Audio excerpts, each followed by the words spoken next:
চকরিয়া লোকাচ্ছর মণ্ডলপাড়া এলাকায় একটি এতিমখানা ও হাফিজখানা আগামী বন্যাতেই নদীগর্ভে বিলীন হয়ে যাওয়ার সম্ভাবনা রয়েছে।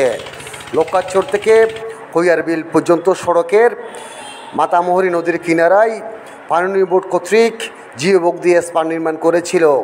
মণ্ডলপাড়া এলাকায় কিছু অংশ বাকি রয়েছে। এই নদীর কিনারায় একাধিক স্থানে সেলো মেশিন ও ড্রেজার মেশিন বসিয়ে বালু উত্তোলন করে যাচ্ছেন বিড়িদর্পে বালু উত্তোলনকারীরা। তাদেরকে নিষেধ করলেও তারা কোনো কর্ণপাত করতেছে না। এ ব্যাপারে প্রশাসন ও পানি বোর্ডের হস্তক্ষেপ কামনা করেছেন এলাকাবাসী। শিকলঘাট থেকে কৈয়ারবিল পর্যন্ত একাধিক স্থানে বালুর ডিপো রয়েছে। বালুর ডিপো ডাম্পারের দাপটে ধুলাবালিতে এলাকাবাসী অতিষ্ঠ। বিষয় সম্পর্কে জানাচ্ছেন স্থানীয় সচেতন ব্যক্তি।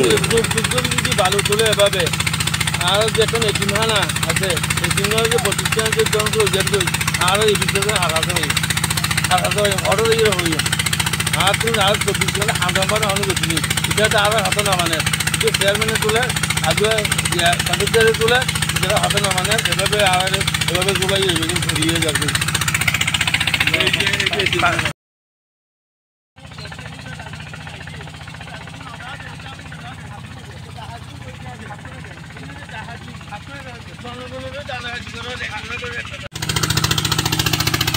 নিউজ করতে পারতাম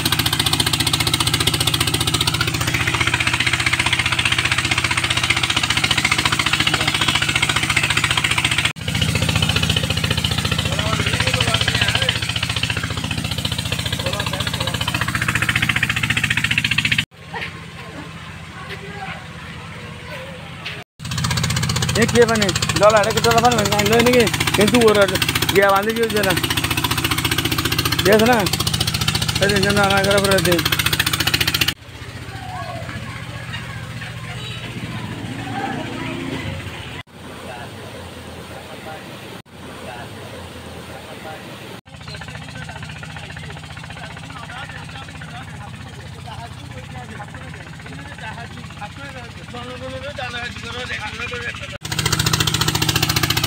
নিউজ করতে পারতাম।